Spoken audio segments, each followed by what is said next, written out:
जय Hind students, welcome to study for civil services. आज है 8 ऑफ नवंबर 2024 और आज के करंट अफेयर्स को हम लोग कवर करने वाले हैं। आप में से जो भी स्टूडेंट यूपीपीसीएस, यूपीएससी, बीपीएससी या किसी भी स्टेट पीएससी की तैयारी कर रहे हैं तो लेक्चर को एंड तक जरूर देखिएगा। और आपको बता दें कि ज्ञान सर का स्पेशल पेड बैच ऑलरेडी शुरू हो चुका है यूपीपीएससी के लिए, बीपीएससी के लिए और राजस्थान एडमिनिस्ट्रेटिव सर्विसेज के लिए। इन तीनों एग्जाम की अगर आप तैयारी कर रहे हैं तो ज्ञान सर के पेड बैच को जरूर ज्वाइन कर लेना, क्योंकि यहाँ पर जीरो से लेकर सिलेक्शन तक की प्रॉपर तैयारी करवाई जाती है, या फिर अगले बैच की इंफॉर्मेशन भी आपको दिए गए नंबर पर मिल जाएगी कांटेक्ट करके। ओनली करंट अफेयर्स के नाम से और स्टडी फॉर सिविल सर्विसेज के नाम से हमारे टेलीग्राम के चैनल्स हैं जिनको आप ज्वाइन कर सकते हैं, और इंस्टाग्राम के पेज को फॉलो कर लीजिए, क्योंकि यहाँ पर हम आपको गवर्नमेंट एग्जामिनेशन से रिलेटेड अपडेट जो है वो प्रोवाइड कराते हैं। सो आज कौन से टॉपिक्स हैं जिनको हम लोग डिस्कस करने वाले हैं। तो सबसे पहला जो टॉपिक है वो आयुर्वेद से रिलेटेड है। तो आपको पता है यार, आयुर्वेद के बहुत फायदे होते हैं, काफी ज्यादा। As compared to allopathy, Ayurvedic के फायदे ही होते हैं, उसका कोई साइड इफेक्ट जो है वो एज सच जो है वो होता नहीं है बॉडी पे। यस, तो बहुत फायदेमंद होता है आयुर्वेद।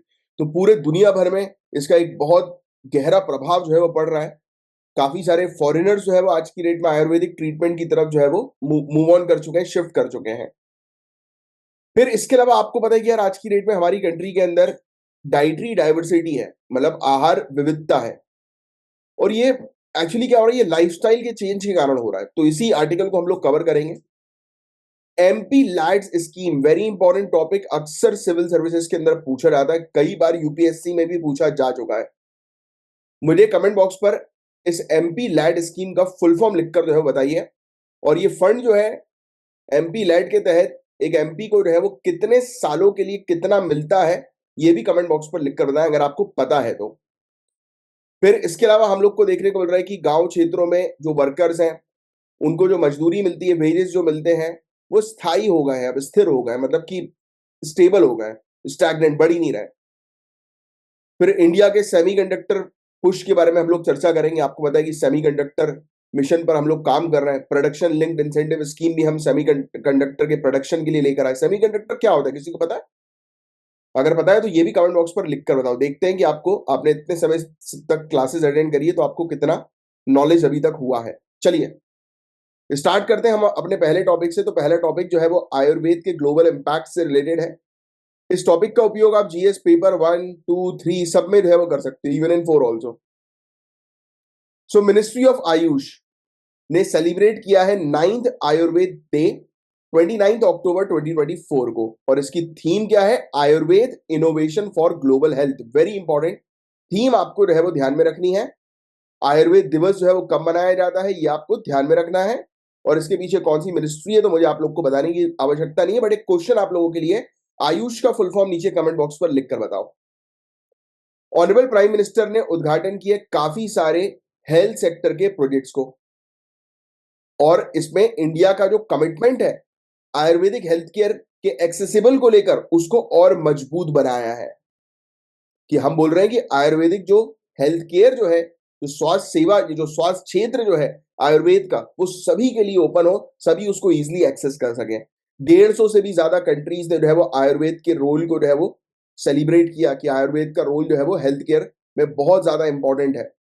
तो आयुर्वेद के बारे में बात करें तो one of the oldest health care system है, ये आप जानते हैं। इंडिया में इसका ओरिजिनेशन हुआ है आयुर्वेद का, और ये एक प्रकार का बैलेंस है बॉडी माइंड स्पिरिट के बीच में। ये बहुत इंपॉर्टेंट पॉइंट है जो आपको ध्यान में रखना है। ओवरऑल हमारी हेल्थ को अगर अच्छा बनाना है, अच्छा हमें हेल्थ चाहिए, तो एक बैलेंस होना जरूरी है बॉडी माइंड और स्पिरिट का। ये टर्म आयुर्वेद जो है वो दो संस्कृत वर्ड से मिलकर बना है। आयु मतलब लाइफ और वेद मतलब नॉलेज, यानी कि नॉलेज ऑफ लाइफ, जीवन का ज्ञान। वेरी वेरी इंपॉर्टेंट, ये चीज आप ध्यान में रखेंगे। फिर वैदिक एरा का जो टाइम पीरियड था 5000 से लेकर 1000 बीसीई का टाइम पीरियड, उस समय ये आयुर्वेद का ओरिजिनेशन होता है। इसमें मेजर जो किताबें हम लोग को चरक संहिता देखने को मिलती है, सुश्रुत संहिता देखने को मिलती है, जो मेडिसिन और सर्जरी से रिलेटेड है 1000 बीसीई के टाइम पीरियड पर। और आयुर्वेद के कंट्रीब्यूशन जो है वो हम लोग को बहुत सारे ऐसे स्कॉलर्स देखने को मिले, उनके थ्रू नजर आए हैं, जैसे कि वाघ भाट, जिन्होंने 6th और 7th सेंचुरी में काम किया था। और भ्रतृ जो है वो 3 किताबें हम लोग को जो है वो देखने को मिलते हैं। तो उनका जो है वो बेस क्रिएट किया। आयुर्वेद बाद में जाकर पूरे दुनिया भर में स्प्रेड होता है। ट्रेडिशनल मेडिसिन सिस्टम जो है उसने तिब्बत, चाइना और काफी सारी कंट्री को इन्फ्लुएंस किया।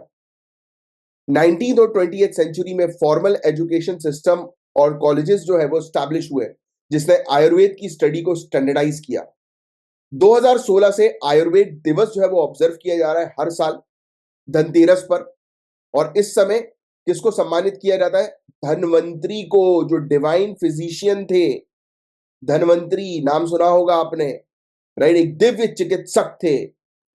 और प्रमोट किया जाता है आयुर्वेदिक प्रैक्टिसेस को। तो ये बहुत इंपॉर्टेंट फैक्ट है धनतेरस से रिलेटेड भी, जो आपको ध्यान में रखना है।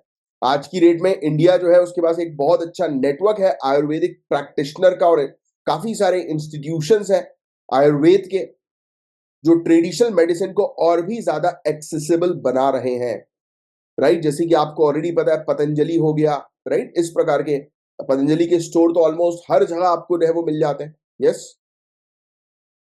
इंटरनेशनल इन्फ्लुएंस और रिकॉग्नाइजेशन की बात करें तो आयुर्वेद को रिकॉग्नाइज किया गया as a traditional system of medicine के तौर पर 24 कंट्रीज में। 100 से भी ज्यादा कंट्रीज जो है वो आयुर्वेदिक प्रोडक्ट्स को इंपोर्ट करवाती हैं। इंटरनेशनल बॉडीज जैसे कि Shanghai Cooperation Organisation, BRICS. BRICS के टोटल कितने मेंबर्स हैं मुझे कोई बताएगा कमेंट बॉक्स में लिखकर अभी के अभी। ये क्वेश्चन मैं पहले भी, मतलब अभी ये ब्रिक का टॉपिक अभी 2-3 दिन पहले ही हमने पढ़ा है। बताओ जरा, ब्रिक्स के टोटल कितने मेंबर्स हैं? तो शंघाई कोऑपरेशन ऑर्गेनाइजेशन और ब्रिक, इन्होंने जो है वो टास्क फोर्सेस बनाई है, हाई लेवल फोरम्स बनाए हैं। किस पर्पस के लिए? कि आयुर्वेद को जो है वो ग्लोबल हेल्थ केयर सिस्टम में जो है वो शामिल किया जाए। वर्ल्ड हेल्थ ऑर्गेनाइजेशन ने आयुर्वेद को आईसीडी 11 टीएम मॉड्यूल 2 के अंदर जो है वो शामिल किया है, जिसके थ्रू रिकॉग्नाइज किया जा रहा है आयुर्वेदिक हेल्थ प्रैक्टिसेस को पूरे दुनिया भर में। 2024 की जो थीम है Ayurveda innovation for global health, वैश्विक स्वास्थ्य के लिए आयुर्वेद नवाचार, मतलब कि क्लियरली फोकस किया जा रहा है कि आयुर्वेद की फील्ड में रिसर्च हम लोग जो है वो करें, नए नए इनोवेशन करें, जिससे कि ग्लोबल हेल्थ को जो है वो इंप्रूव किया जा सके। आज की डेट में नॉन कम्युनिकेबल डिजीज का खतरा बढ़ता जा रहा है, एंटी माइक्रोबियल का खतरा बढ़ता जा रहा है, रेजिस्टेंस का स्पेशली। तो उसको टैकल करना मेन ऑब्जेक्टिव है। Mental health, geriatric health, nutritional issues, फिर हेल्थ और वेलनेस को बेटर करना, सपोर्ट करना यूनाइटेड नेशन के सस्टेनेबल डेवलपमेंट गोल को, यूनिवर्सल हेल्थ कवरेज के विजन को। तो ये सब इसके ऑब्जेक्टिव 2024 की थीम में नजर आ रहे हैं। फोकस एरियाज कौन से हैं? तो आयुर्वेद को बेसिकली वुमेन्स की हेल्थ के पर्सपेक्टिव से जो है वो फोकस करना, कि वुमेन की हेल्थ जो है वो बेटर करनी है। वुमेन, उनका न्यूट्रिशन, लाइफस्टाइल, प्रिवेंटिव केयर। फिर इंकरेज करना आयुर्वेदिक प्रिंसिपल को वर्क प्लेस के अंदर, जिससे कि मेंटल और फिजिकल वेलबींग जो है वो इंप्रूव हो सके, स्ट्रेस मैनेजमेंट हो सके। स्कूल के अंदर इम्यूनिटी बूस्टिंग प्रैक्टिसेस को प्रमोट किया जाए आयुर्वेद की मदद से। न्यूट्रिशन गाइडेंस जो है वो प्रोवाइड किया जाए बच्चों के लिए, जो कि पर्सनलाइज होना चाहिए। आयुर्वेद डाइटरी प्रिंसिपल को जो है वो मॉडर्न क्यूलिनरी मेथड के साथ जो है वो कंबाइन करें। क्यूलिनरी मेथड मतलब कि किस प्रकार से खाना पकाया जाता है, बनाया जाता है। तो ऐसे कि उसमें आयुर्वेद को भी शामिल करो। आयुर्वेद दिवस जो है इसमें हमें देखने को मिला कि काफी सारे हेल्थ प्रोजेक्ट्स का उद्घाटन किया गया, जिसकी कीमत 12,850 करोड़ के आसपास थी। और इससे हमारी कंट्री का एक कमिटमेंट हम लोग को नजर आ रहा है कि आयुर्वेद की फील्ड में हम लोग और बेहतर तरीके से जो है वो कंट्रीब्यूट करना चाह रहे हैं, एक्सपेंड करना चाह रहे हैं all India institute of Ayurveda को। उसका फेज सेकंड हम लोग को देखने को मिल रहा है। इसमें पंचकर्म हॉस्पिटल की फैसिलिटी, आयुर्वेदिक फार्मेसी की फैसिलिटी। किसी ने पंचकर्म करवाया है? बहुत रिलैक्सिंग होता है बॉस, बहुत। Sports medicine unit, central library, IT startup incubation centre, ये सब चीजें जो है वो इसके फेज 2 में शामिल करने की बात हुई है। 4 आयुष सेंटर ऑफ एक्सीलेंस को लॉन्च किया गया। Centre for diabetes and metabolic disorder, Indian Institute of Science Bengaluru के अंदर। Sustainable AYUSH solution IIT Delhi में।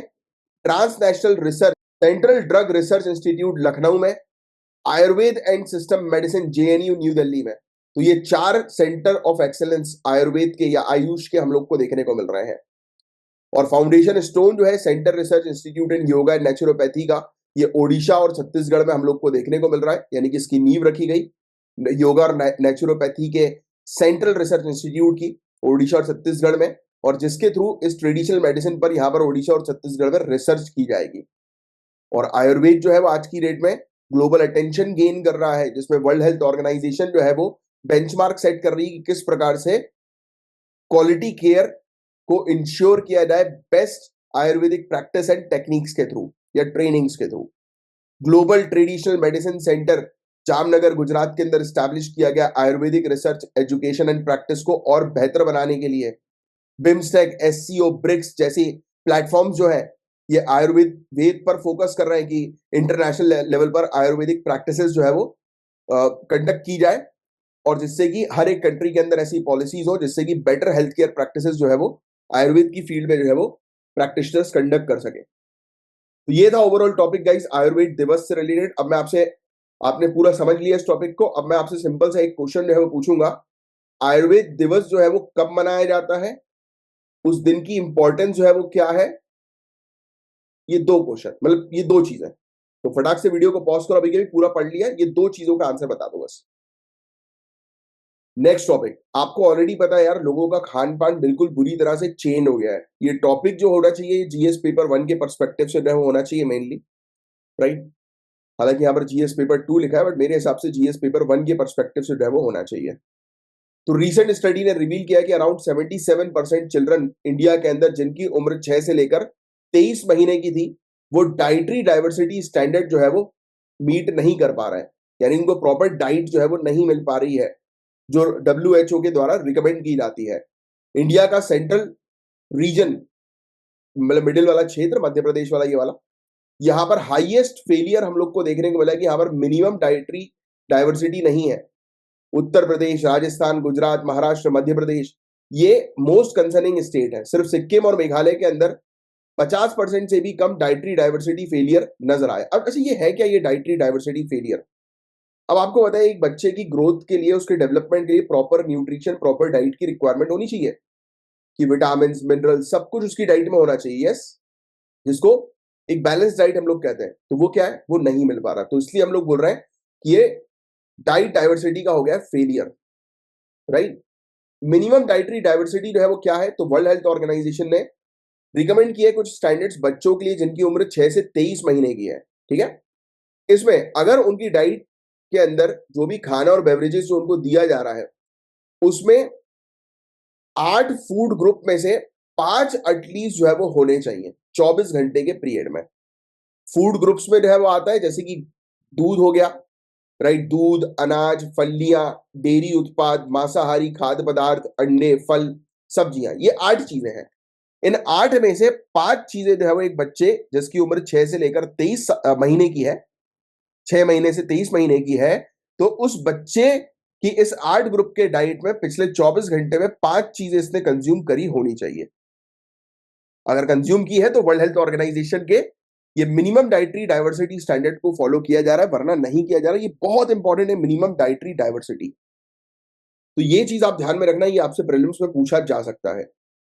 इसका असेसमेंट जो है वो किस प्रकार से होता है? तो MDD, जिसको हम मिनिमम डाइटरी डाइवर्सिटी कहते हैं, ये बेसिकली इन्फेंट और यंग चाइल्ड फीडिंग प्रैक्टिसेस का एक पार्ट है कि छोटे बच्चों को क्या खिलाना है, उस प्रैक्टिस का ये पार्ट है। और ये मिनिमम एक्सेप्टेबल डाइट इंडिकेटर का भी एक कंपोनेंट है कि भाई डाइट में मिनिमम ये चीजें तो होनी चाहिए। अब डाइटरी फेलियर क्या है? एक बच्चे की डाइट जो है वो कंसिडर की जाती है फेलियर के तौर पर जब उसमें ये 8 ग्रुप में से 5 से कम चीजें शामिल है। देखो लिखा है fewer than 5 of this food group. तो 8 चीजों का ये ग्रुप है जो मिलाकर MDD बनाता है, और इस 8 में से अगर 5 से कम चीजें पिछले 24 घंटे में बच्चे ने कंज्यूम करी होगी तो वो MDD फेलियर जो है वो कहलाया जाएगा। अब फिर नेशनल फैमिली हेल्थ सर्वे 5 के डेटा की अगर हम बात करें जो 2019 से 2021 के बीच का था, तो इसमें MDD फेलियर रेट जो है वो कम हुआ है 87.4% से 75% से भी ज्यादा, मतलब 75% जो है वो हो गया। मतलब कि लगभग हमें देखने को मिल रहा है कि 75% से भी ज्यादा बच्चे जो है वो डाइट डाइवर्सिटी की कमी है उनमें। पहले 87.4% था, ठीक है, बात समझ में आ रही है? तो ये चीज हम लोग को देखने को मिल रही है।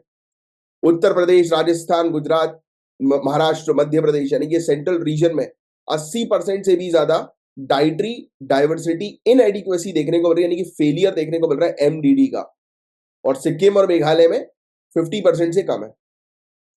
वर्ल्ड हेल्थ ऑर्गेनाइजेशन का स्टैंडर्ड्स और हेल्थ कंसर्न की बात करें तो 35% पूरे दुनिया भर में बच्चों की डेथ और 11% टोटल डिजीज बर्डन, मतलब कि बच्चों को जो बीमारियां हो रही हैं वो पर्याप्त न्यूट्रिशन नहीं मिल पा रहा है उसके कारण हो रही है, ये बात आप जानते ही हैं।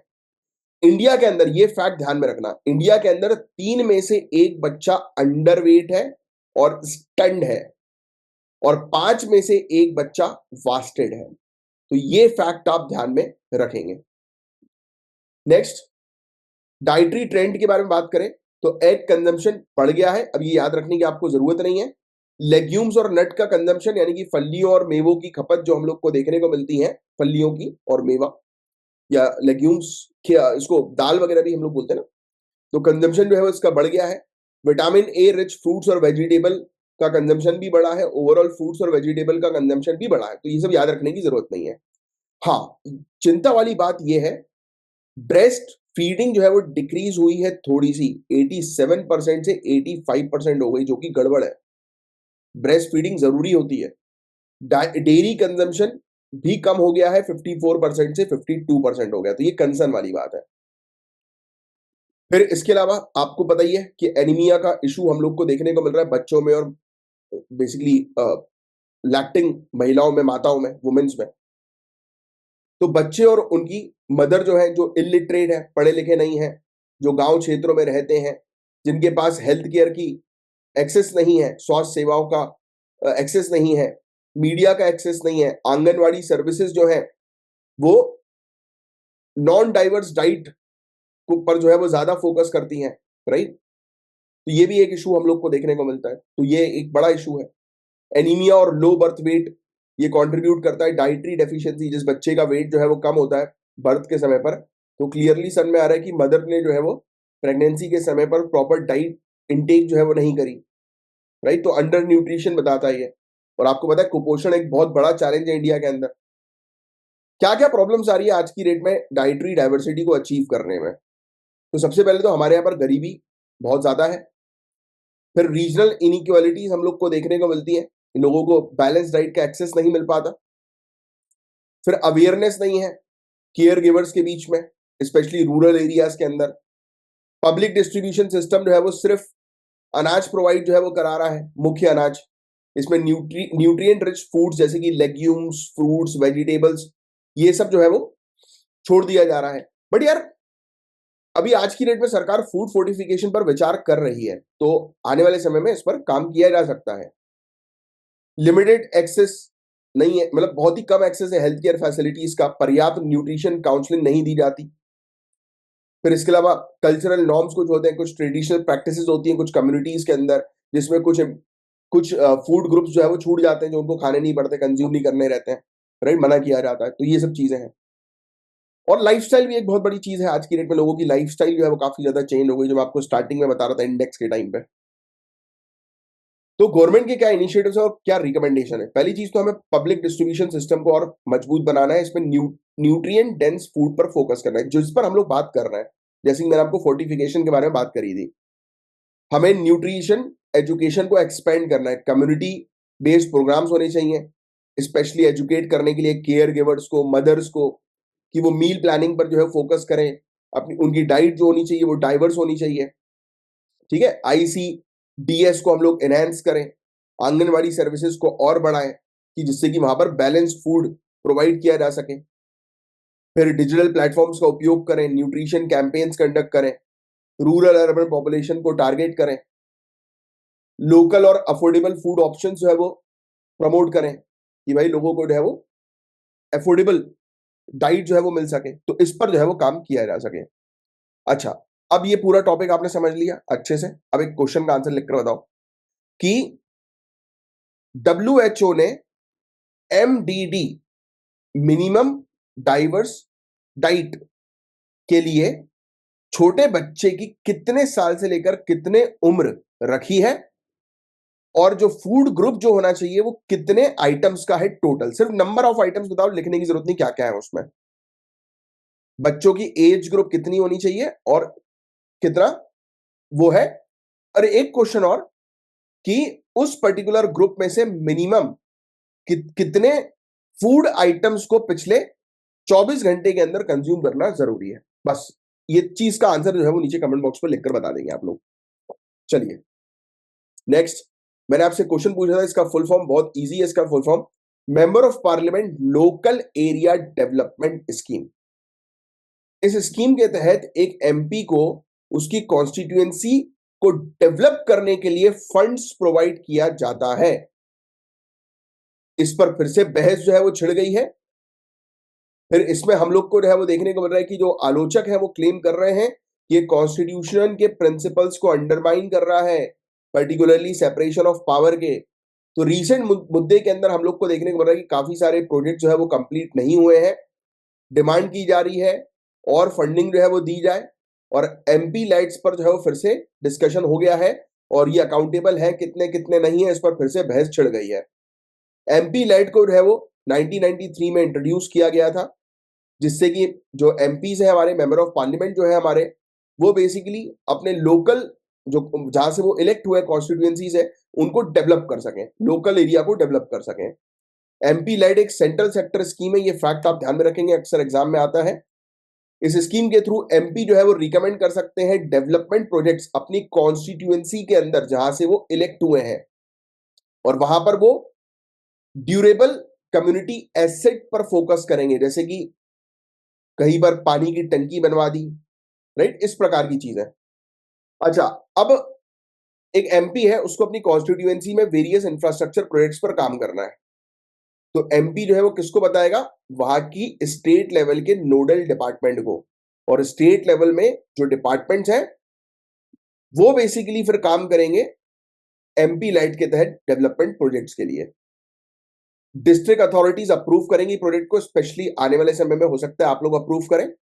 एज अ डिस्ट्रिक्ट कलेक्टर की पोजीशन पर जब आप जाएंगे तो वो अप्रूव करते हैं इस प्रकार के प्रोजेक्ट्स को, इवन फंड्स भी एलोकेट करते हैं और मॉनिटर करते हैं पूरे इंप्लीमेंटेशन को। एक एमपी जो है उसको 5 करोड़ रुपए हर साल जो है वो दिए जाते हैं, हर एक एमपी को हर साल के लिए 5 करोड़ रुपए, और वो रिलीज होते हैं 2 इंस्टॉलमेंट में। किस मिनिस्ट्री के द्वारा, ministry of statistics and programme implementation के द्वारा। और किसको दिए जाते हैं, डिस्ट्रिक्ट अथॉरिटीज को जो इंप्लीमेंट करती हैं प्रोजेक्ट को। ये फंड नॉन लैप्सेबल होता है, मतलब कि अगर एक एमपी ने एक साल में 5 करोड़ रुपए खर्च नहीं किया, फॉर एग्जाम्पल उसने एक साल में 1 ही करोड़ रुपए खर्च किए, तो रिमेनिंग जो 4 करोड़ है वो नेक्स्ट ईयर कैरी फॉरवर्ड हो जाता है। पता है, यही चिंता वाली बात है।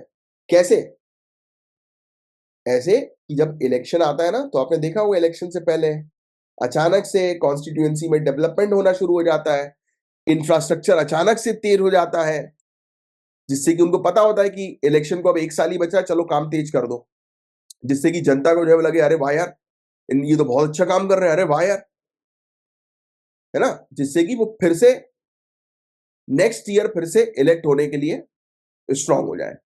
यही एक बहुत बड़ा इशू है जिस पर अक्सर क्वेश्चन उठता है कि ये लोग अपने एमपी लेड फंड को जमा करके रखते हैं। फॉर एग्जाम्पल कि अब ये मान के चलो आप तो कि हर साल अगर कोई एक एमपी 5 करोड़ में से सिर्फ 2 करोड़ रुपए ही डेवलप कर रहा हो, हर साल उसके 3 करोड़ रुपए बच रहा है, 3 3 6 7 8 9 10 11 12, है ना।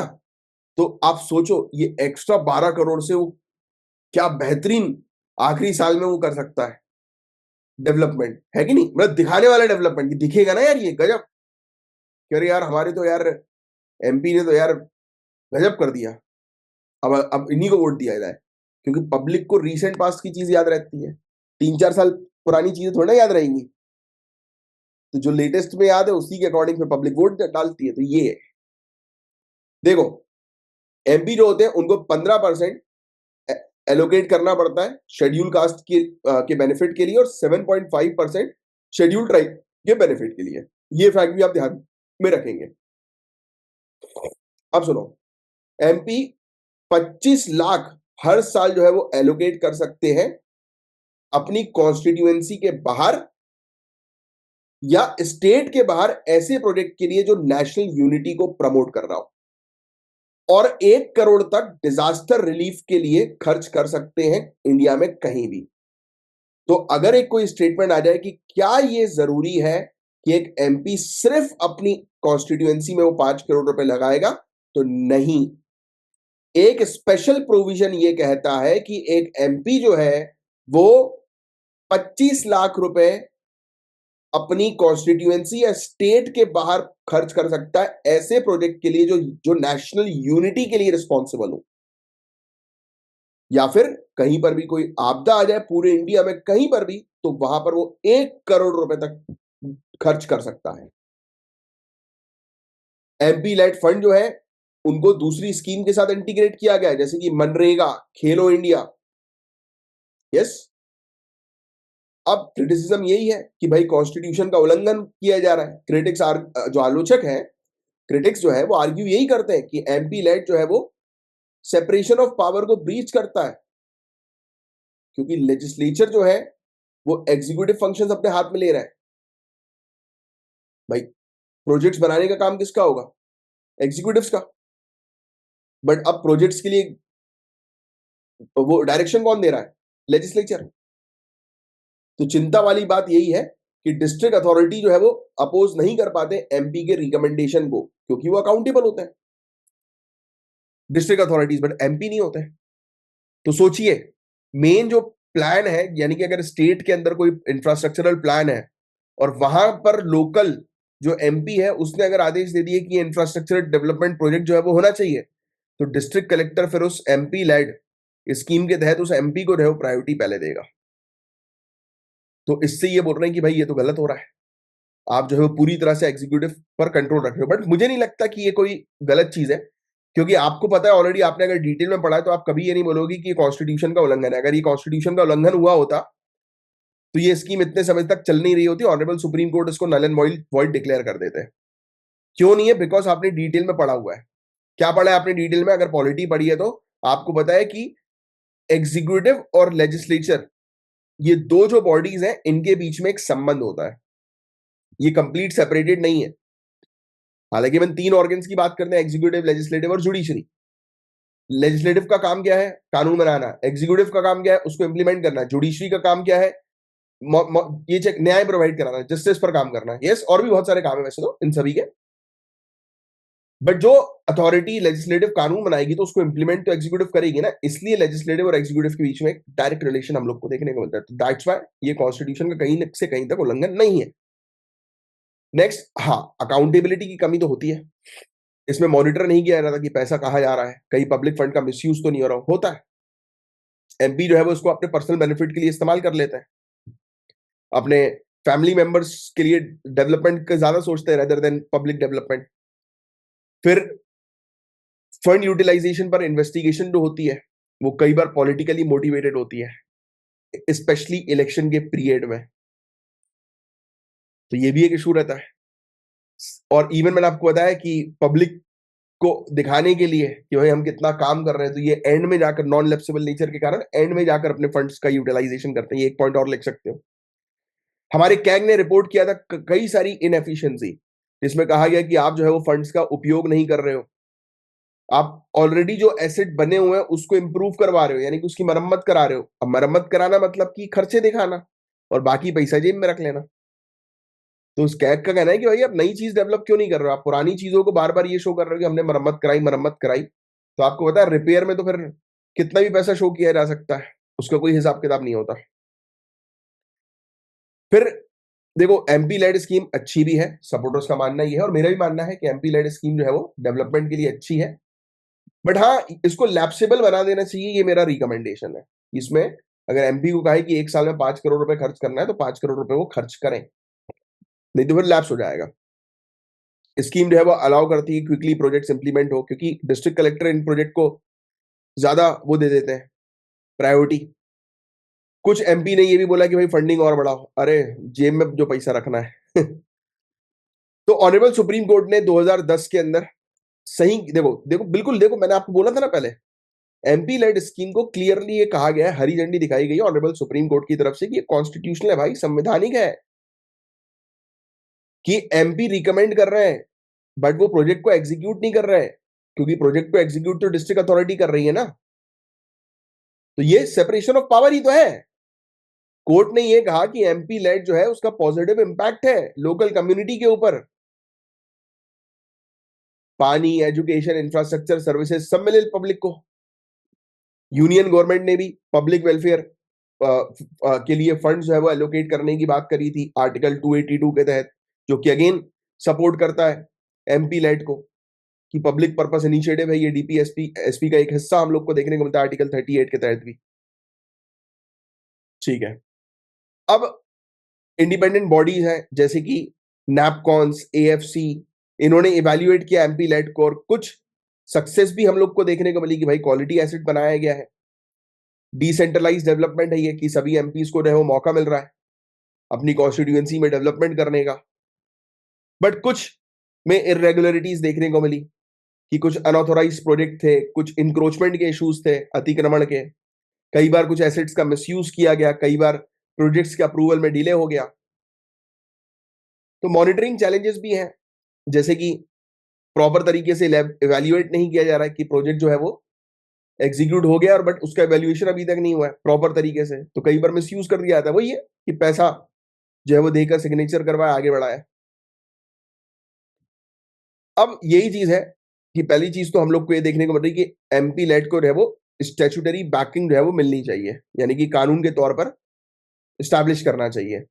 दूसरा जो है वो ये कहा गया कि इसके अंदर ट्रांसपेरेंसी और बेहतर तरीके से जो है वो लाई जाए, और आर्ग्यूमेंट्स किए गए कि इसको बंद कर दो भाई। तो इसमें ये कहा जा रहा है कि भाई सीधे सीधे एमपी लेड फंड जो है वो लोकल गवर्नमेंट्स को दे दो, पंचायत या म्यूनसिपैलिटीज को, तो ज्यादा बेटर रहेगा, एमपी के हाथ में मत दो। और इसमें यह भी कहा गया कि एमपी लेड स्कीम भी आपकी है, तो इसमें ऑलरेडी जो है वो वेस्टेज कई बार जो है होता है, क्योंकि मल्टीपल स्कीम्स ऑलरेडी चली रही हैं, जैसे मनरेगा तो चल ही रहा है, आप उसमें लगाओ ना पैसे अलग से एमपी को देने की जगह।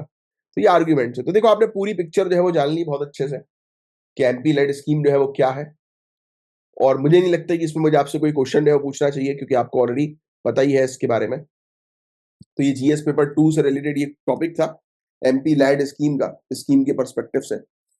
चलिए अब हम बात करेंगे नेक्स्ट टॉपिक की। अब यार ये टॉपिक थोड़ा सा टिपिकल है, ये भी जीएस पेपर 2 के अंदर आना चाहिए। 3 के अंदर इसलिए इसको रखा गया क्योंकि इकोनॉमिक पर्सपेक्टिव से, बट 2 के अंदर मैं इसलिए बोल रहा हूं बिकॉज ऑफ की पॉलिसीज, की कंट्री की पॉलिसीज रूरल एरियाज की स्पेशली। तो 2 और 3 दोनों के पर्सपेक्टिव से इंपॉर्टेंट है। अब देखो आज की डेट में गांव क्षेत्रों के अंदर जो मजदूरी है, वेजेस है, वो स्टैग्नेंट हो गए, रुक गए। तो इंडिया की जीडीपी में ग्रोथ होने के कारण भी, फार्म सेक्टर में ग्रोथ होने के कारण भी लोगों को गांव में पैसा नहीं मिल रहा है, मतलब अटक गया है, बढ़ नहीं रहा है इनकम। तो यही बताया जा रहा है कि भाई इकोनॉमिक प्रोग्रेस तो हो रहा है, बट एम्प्लॉयज की इनकम नहीं बढ़ रही है, मजदूरी नहीं बढ़ रही है।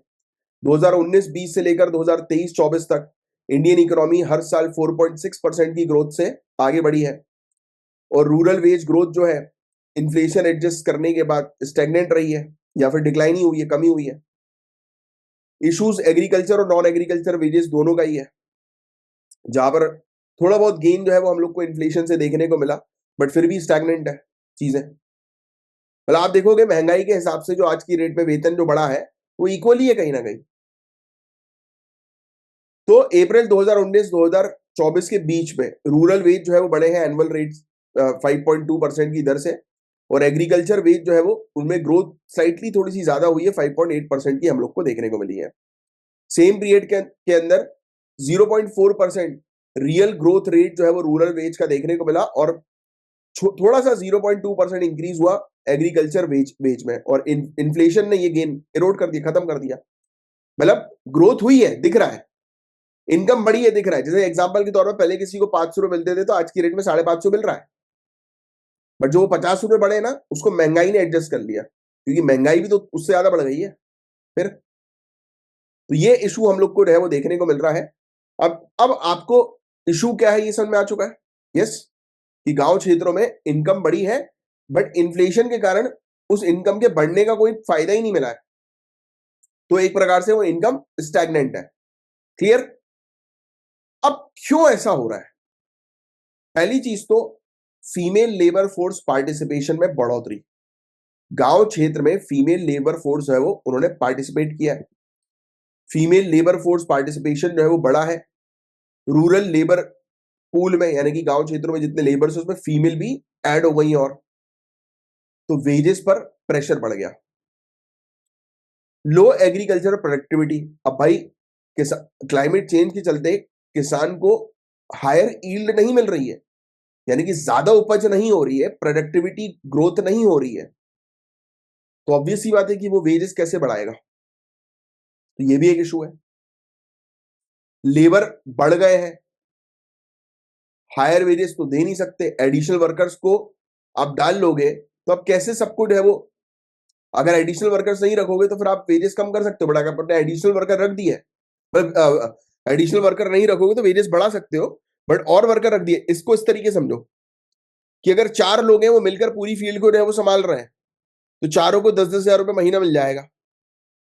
अब 5-6 2 लोग और जोड़ दिए तो कितना हो गया, अब खर्चा 60 हजार खर्चा हो गया। तो कैसे 60 हजार मेंटेन करेगा किसान? प्रॉब्लम ये है ना, या तो छटनी करनी पड़ेगी। यस, तो capital intensive growth, technological advancement, technology जो है वो बढ़ती जा रही है, एडवांसमेंट हो रहा है टेक्नोलॉजी के अंदर, तो उसने मैनुअल लेबर की रिलायंस को रिड्यूस कर दिया। आजकल मशीन जहां पर 5 लोग मिलकर काम करते थे, आजकल एक मशीन में एक व्यक्ति मशीन चला रहा है और वो 5 लोगों का काम पूरा कर रहा है। तो फिर हुआ क्या, मैनुअल लेबर की आवश्यकता ही नहीं पड़ी। तो जब मैनुअल लेबर की आवश्यकता नहीं पड़ रही है तो इशू ये वाला आ रहा है कि क्यों देगा फिर वेजेस, वो नहीं देगा ना, तो एक व्यक्ति के हिसाब से उतना ही देगा जितना उसकी रिक्वायरमेंट है। ये लिखा है ना, मशीन ने रिप्लेस कर दिया, जो मैन्युअली टास्क होता था वो रिप्लेस हो गया।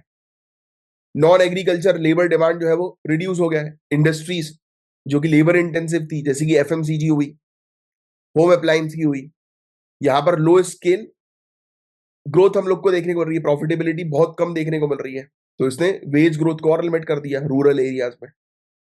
मैन्युफैक्चरिंग और सर्विस सेक्टर प्रॉपर तरीके से एक्सपेंड नहीं हो रहा है, जिससे कि रूरल लेबर फोर्स को जो है वो एब्जॉर्ब कर सके।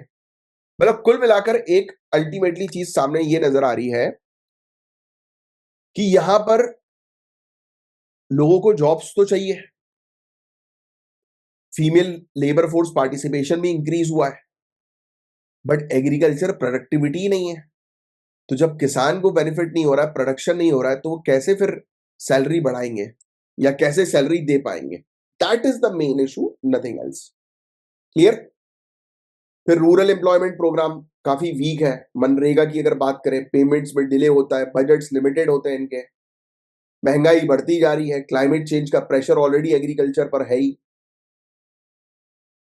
तो सबसे पहली चीज तो दिक्कत ये हो रही है, रूरल एरियाज के अंदर स्पेंडिंग पावर जो है वो रिड्यूस हो गई, क्योंकि लोगों के पास पैसा ही नहीं है, इसलिए गुड्स की डिमांड जो है वो डिक्लाइन हो गई, और गुड्स की डिमांड डिक्लाइन होगी तो रूरल एरियाज में स्मॉल और मीडियम एंटरप्राइजेस बंद हो जाएंगी, जो कि हो रही है। महंगाई के कारण वेजेस स्टैग्नेंट हो चुके हैं, तो इसके कारण जो गांव क्षेत्र में जो लोग हैं वो लोन लेकर कर्जे में जो है वो डूब रहे हैं, इनफॉर्मल लेंडर्स के ऊपर डिपेंड हो रहे हैं, और इनफॉर्मल लेंडर्स के ऊपर डिपेंड हो गए तो ऑब्वियस सी बात है कि आपका तो सब खराब हो जाएगा आने वाले समय में। अंडर एम्प्लॉयमेंट, इसको डिस्गाइज एम्प्लॉयमेंट भी आप कह सकते हो, जो चल रही है अभी एक क्षेत्र में, यानी कि एक फील्ड में आवश्यकता है 4 लोगों की, बट 6 लोगों को जॉब दे रखी है, और इसलिए फिर सबकी सैलरी काटनी पड़ रही है, कटौती हो रही है। जेंडर वेज डिस्पैरिटी हम लोग को देखने को मिल रही है, ये बेसिकली वुमेन को जो है अफेक्ट कर रहा है, क्योंकि देखो सेम काम के लिए, अब मतलब आपने वो सुना होगा जेंडर बेस्ड इनकम इनइक्वालिटी, है ना, ये जेंडर इनइक्वालिटी का टॉपिक है।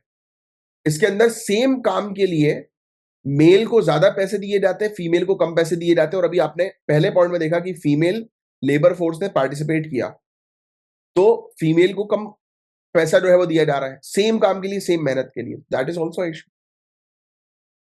Rural urban migration, rural areas में जॉब्स ही नहीं है तो वर्कर जो है वो सिटीज की तरफ जा रहे हैं, बट आज की डेट में उल्टा हो गया, रिवर्स हो गया, अब सिटी से लोग वापस रूरल एरियाज में भाग रहे हैं, और इसलिए रूरल एरियाज के अंदर ये वेज स्टैग्नेशन की प्रॉब्लम हो गई है। सब रिलेशन आपस में कनेक्ट करके देखो तो आपको चीज समझ में आएंगी। ह्यूमन कैपिटल काफी लिमिटेड है, health care, education, nutrition services है ही नहीं, तो कैसे क्या करें हम? तो सबसे पहली चीज तो भाई आप फाइनेंशियल सपोर्ट बढ़ाओ, यानी कि सरकार बढ़ाए। पीएम किसान स्कीम के थ्रू फ्री ग्रेन्स डिस्ट्रीब्यूट किया जाए, जिससे कि लो इनकम फैमिलीज के ऊपर फाइनेंशियल प्रेशर जो है वो रिड्यूस हो। फिर आप मिनिमम वेजेस को जो है वो समय समय पर एडजस्ट करें, इन्फ्लेशन को ध्यान में रखते हुए। जेंडर पे गैप को रिड्यूस करोगे, ऐसा नहीं होना चाहिए कि महिलाओं के साथ तो ये तो भेदभाव हो रहा है। जैसे महाराष्ट्र की लड़की बहन योजना हम लोग को देखने को मिल रही थी, जो कि वेज स्टैग्नेशन के अगेंस्ट सपोर्ट प्रोवाइड कराती है कि आपका पैसा बढ़ नहीं रहा है तो हम बढ़ाई के देंगे लड़कियों का। रूरल एम्प्लॉयमेंट में अपॉर्चुनिटी लेकर आओ, सरकार सपोर्ट करे, स्मॉल मीडियम एंटरप्राइजेस बढ़ाए, जिससे कि स्पेंडिंग कैपेसिटी जो है वहां के लोगों की बढ़े। और स्पेंडिंग कैपेसिटी कब बढ़ेगी? जब लोगों के पास इनकम आएगी। एग्रीकल्चर को मॉडर्नाइज करो, जिससे कि ईल्ड बढ़े, उपज बढ़े। प्रोडक्शन होगा, उपज होगी, तो ऑटोमेटिकली सबको पैसा डिस्ट्रीब्यूट होगा। So that is the thing. तो ये था गाइस पूरा ओवरऑल टॉपिक। उम्मीद करता हूँ पूरी चीज आपको अच्छे से क्रिस्टल क्लियर समझ में आ गई होगी। तो ये वाला टॉपिक सिर्फ समझने वाला था कि भाई क्या कारण है कि रूरल एरियाज में इनकम इंक्रीज नहीं हो रही है लोगों की। तो वो चीज आई होप कि आपको क्लियर हो गई है। अब नेक्स्ट टॉपिक की तरफ आगे बढ़ते हैं। तो जीएस पेपर 3 के पर्सपेक्टिव से ये टॉपिक है साइंस एंड टेक्नोलॉजी का। इंडिया का सेमीकंडक्टर इंडस्ट्री, जो कंप्यूटर्स में लगती है ना वो चिप, ग्रीन कलर की, ब्लू कलर की, यही है वो चिप जिसको इंडिया डेवलप करने पर टारगेट कर रहा है। और इसकी डिमांड जो है वो कोविड के समय पर काफी ज्यादा बढ़ गई थी, तो उसके बाद हम प्रोडक्शन लिंक्ड इंसेंटिव स्कीम जो है वो लेकर आए थे, जिसमें हम ज्यादा से ज्यादा मैन्युफैक्चरर्स को पर फोकस कर रहे थे कि वो ये सेमीकंडक्टर चिप जो है वो तैयार करें।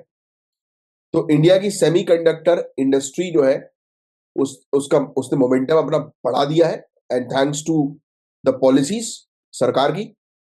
यूनियन कैबिनेट ने अप्रूव किया है 11 बिलियन यूएस डॉलर का चिप फैब्रिकेशन प्लांट गुजरात के अंदर। और इसको एक प्राइवेट कंपनी जो है वो चला रही है, और जिसको ताइवान की पावर चिप ने जो है वो सपोर्ट किया है। ये डेवलपमेंट का मेन ऑब्जेक्टिव ये है कि इंडिया की पोजीशन को ग्लोबल लेवल पर ऊपर लेकर आना सेमीकंडक्टर प्रोडक्शन के मामले में।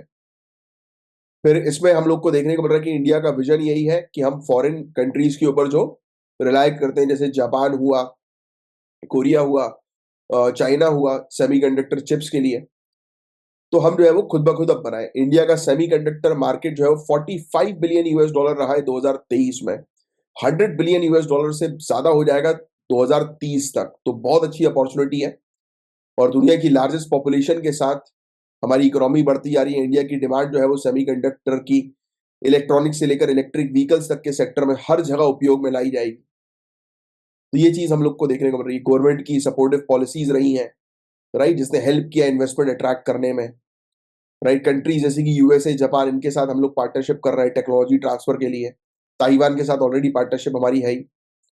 इंडिया के सेमीकंडक्टर मिशन के बारे में बात करें तो इसको 2021 में लॉन्च किया गया था 76,000 करोड़ के बजट के साथ, डेवलप करने के लिए सस्टेनेबल सेमीकंडक्टर इकोसिस्टम को मीटी के थ्रू, यानी कि ministry of electronics and information technology. Main objective यही था कि इन्वेस्टमेंट जो है वो ज्यादा से ज्यादा बढ़े सेमीकंडक्टर मैन्युफैक्चरिंग और डिजाइन के लिए। 4 स्कीम जो है वो ऑफर करी थी। 50% सपोर्ट सेमीकंडक्टर इंडस्ट्रीज स्टैब्लिश करने के लिए, ATMP, assembly, testing, marking, packaging facility, सब कुछ होना चाहिए हमारे पास। हमने इलेक्ट्रॉनिक कंपोनेंट्स और सेमीकंडक्टर्स को प्रमोट करने के लिए स्कीम लेकर आए। प्रोडक्शन लिंक्ड इंसेंटिव स्कीम तो के बारे में तो मैंने आपको ऑलरेडी बताया ही है। इलेक्ट्रॉनिक मैन्युफैक्चरिंग क्लस्टर्स बनाए गए, यानी कि ऐसे प्लांट्स बनाए गए। ठीक है, तो स्ट्रेटेजिक इंपॉर्टेंस जो है वो क्या है सेमीकंडक्टर फैब्रिकेशन का, तो इससे इकोनॉमिक ग्रोथ अच्छी होगी हमारी। ऑब्जेक्टिव ये है कि 2030 तक पूरे दुनिया भर में semiconductor market 1 trillion US dollar हो जाएगा, और इंडिया एम कर रही है कि 10% शेयर हमारे पास होना चाहिए इसका। राइट, इससे हाई वैल्यू जॉब्स भी क्रिएट होंगी। टेक्नोलॉजिकल एडवांसमेंट हम लोग करेंगे। 65 to 70% इलेक्ट्रॉनिक कंपोनेंट जो है वो इंडिया आज की रेट में बाहर से जो है वो इंपोर्ट कराता है, बाहर की कंट्रीज के ऊपर डिपेंडेंट है। सेमीकंडक्टर हम खुद तैयार करेंगे तो हम सेल्फ रिलायंट बन जाएंगे। मतलब कि आत्मनिर्भर बन जाएंगे। ग्लोबल लेवल पर इंडिया का एक अलग स्टैंड रहेगा। इंडस्ट्री 4.0 में हमारी लीडरशिप रहेगी, राइट। और हम कर ही रहे हैं उसके पीछे मेहनत। बट चैलेंजेस यही है, सबसे बड़ा चैलेंज तो भाई पैसे का है, दूसरा सप्लाई चेन का, इंफ्रास्ट्रक्चर का, राइट। टैलेंट टैलेंट की शॉर्टेज है, यानी कि स्किल्ड प्रोफेशनल्स की शॉर्टेज है। इंडिया जो है उसको चाहिए 2.5 से 3 लाख स्किल्ड प्रोफेशनल 2027 तक सेमीकंडक्टर इंडस्ट्री में। और साउथ कोरिया एक बड़ा कंपटीशन है, ताइवान एक बड़ा कंपटीशन है इस क्षेत्र में। एनवायरमेंट को लेकर भी कंसर्न है, क्योंकि ये सब क्या है, इलेक्ट्रिक वेस्ट है, ई वेस्ट हम लोग को देखने को मिल रहा है, तो उसका एक बड़ा इशू है। तो क्या करें हम, तो हमारे पास वर्कफोर्स की कमी है, तो भाई डेवलप करें हम लोग वर्कफोर्स को, स्किल डेवलपमेंट पर काम करें और बेहतर रिसर्च एंड डेवलपमेंट करें, स्पेशली ई वेस्ट के पॉइंट ऑफ व्यू से। इंसेंटिव्स लेकर आए, जो मैन्युफैक्चरर्स है, इंडस्ट्रीज वाले हैं, उनको इंसेंटिव्स दें कि सेमीकंडक्टर्स में लोग इन्वॉल्व हो। इंटरनेशनल कोलैबोरेशन तो हम कर ही रहे हैं, और बेहतर तरीके से करें। प्राइवेट सेक्टर को और बेहतर तरीके से इन्वॉल्व करें, उनको वेरियस इंसेंटिव्स वगैरह प्रोवाइड करा के। तो ये चीजें थी सेमीकंडक्टर इंडस्ट्री से रिलेटेड, ये थोड़ा सा आप ध्यान में रखिएगा, काफी इंपॉर्टेंट टॉपिक था। Civil registration system, CRS mobile application, union home minister के द्वारा ये लॉन्च किया गया है। सीआरएस मोबाइल एप्लीकेशन जो है वो डेवलप किया गया है रजिस्ट्रार जनरल के द्वारा और सेंसस कमिश्नर ऑफ इंडिया के द्वारा। ये एप्लीकेशन अलाउ करेगा सिटीजन्स को कि वो बर्थ और डेथ रजिस्टर कर सकते हैं किसी भी समय पर, कहीं से भी। और registration of birth and death amendment act 2023 जो है वो digital registration of all birth and death को इंडिया के अंदर मैंडेट देता है। तो अब बर्थ और डेथ सर्टिफिकेट डायरेक्टली यहां पे रजिस्टर करके बनवाए जाएंगे सीआरएस मोबाइल एप्लीकेशन में। अब रीसेंट सैंक्शंस इंपोज किया गया है यूनाइटेड स्टेट्स के द्वारा रशिया के ऊपर। यूनाइटेड स्टेट्स ने लगभग 400 आइटम्स के ऊपर जो है वो सैंक्शंस इंपोज कर दी हैं, जिनमें से 19 इंडियन कंपनीज भी हैं और 2 इंडियन नेशनल्स भी हैं। सैंक्शन जो है ये इंडिविजुअल कंट्रीज और इंटरनेशनल बॉडीज जैसे कि यूनाइटेड नेशंस के द्वारा इंपोज किए जा सकते हैं। इतने एक्सटेंसिव सैंक्शन के बावजूद भी रशिया की इकोनॉमी जो है वो बरकरार है, क्योंकि ऑब्वियस सी बात है, इंडिया और चाइना जैसी कंट्रीज के साथ उसका ट्रेड है। क्योंकि जैसे S-400 की डील में यूनाइटेड स्टेट्स को समझ जाना चाहिए था, जब यूनाइटेड स्टेट्स ने हमारे ऊपर जो है वो डोर कसी थी, हमें धमकाया था कि अगर तुम रशिया से S-400 खरीदोगे तो हम तुम्हारे दोस्त नहीं रहेंगे, हम तुम्हारे ऊपर सैंक्शन लगा देंगे। हमने बोला भाड़ में जो करना है कर, हमें मतलब नहीं, हम अपने इंटरेस्ट के ऊपर काम करते हैं। I think you guys remember that story. चलो आगे चल के कुछ वो आएगा S-400 से रिलेटेड, या इंडिया यूएस या इंडिया रशिया के रिलेशनशिप की बात होगी तो ये स्टोरी बताऊंगा। तो होपफुली ये पूरा लेक्चर आपको अच्छा लगा होगा। अच्छा लगा है तो लाइक का बटन जरूर हिट करिए, शेयर करिए, क्योंकि भाई अब चैनल चलेगा नहीं तो मुझे हटना पड़ेगा चैनल से। मुझे वार्निंग ऑलरेडी जो है वो आ चुकी है।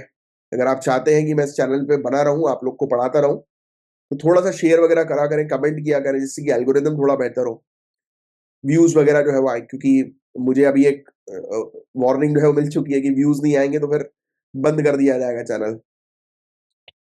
चलिए, मेंस का क्वेश्चन है, ट्राई करिएगा इस क्वेश्चन का 120 वर्ड में आंसर लिखने की। अब मैं मिलूंगा आपसे नेक्स्ट लेक्चर में, तब तक के लिए bye bye, take care, have a great day, जय हिंद।